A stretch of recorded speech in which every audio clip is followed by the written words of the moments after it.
setelah melihat dampak dari kebakaran pada Pasar Legi, Pasar Induk di Kota Surakarta ini, saya sebagai anak yang pernah dibesarkan di Pasar Legi ini menjadi sangat prihatin. Ini kejadian yang tidak terduga. Sampai hari ini kesedihan para pedagang masih sangat mendalam.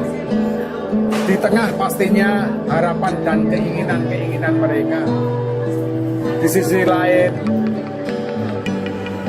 harga kebutuhan yang semakin tinggi, juga permasalahan anak-anak sekolah. Bagaimana ke depannya nanti pendidikan, karena semuanya pasti perlu biaya.